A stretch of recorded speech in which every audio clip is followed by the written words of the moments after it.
November 1620, the Atlantic rages. Water pours through the cracks in the wooden hull.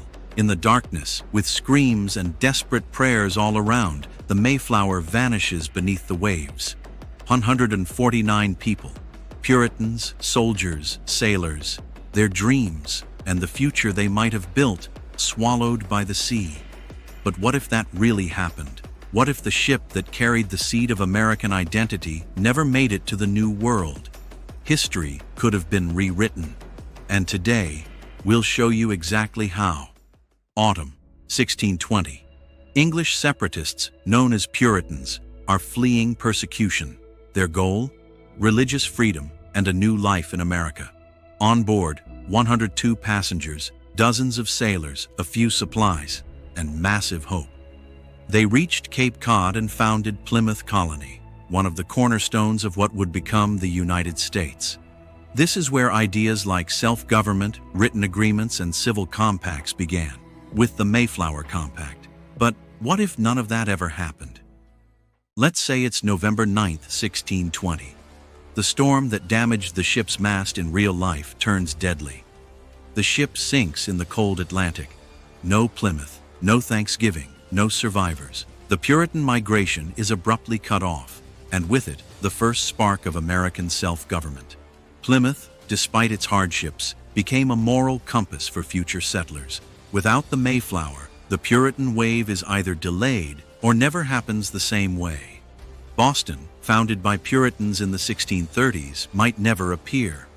New England stays weakly colonized by the English.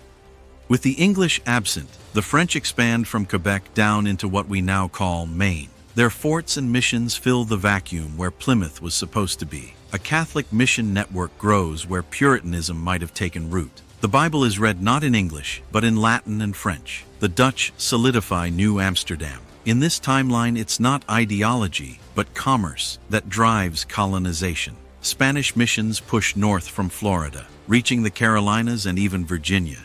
English influence starts shrinking between rival empires. The East Coast becomes a mosaic patchwork.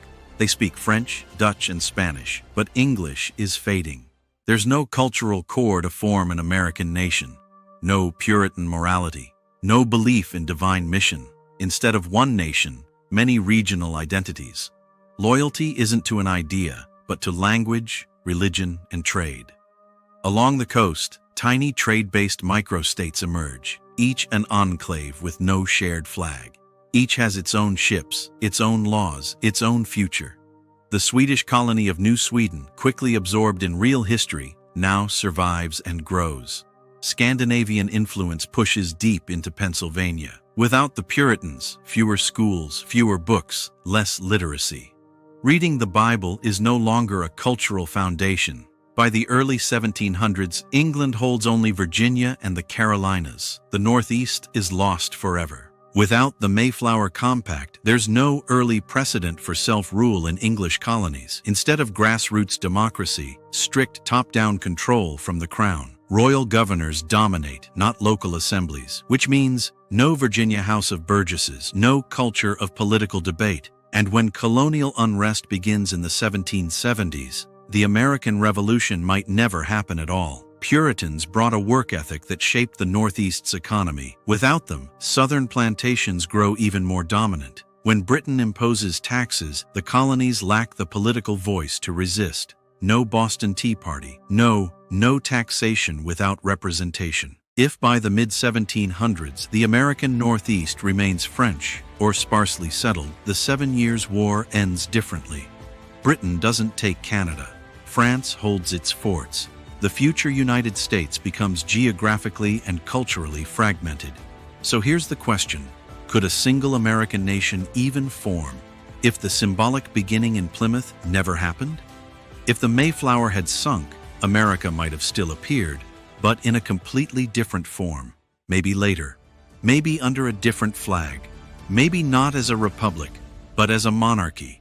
Maybe not as an English-speaking superpower, but as part of Europe's multilingual patchwork. And then, the world we live in today might have spoken an entirely different language. History could have been rewritten, and all it would have taken was one lost ship.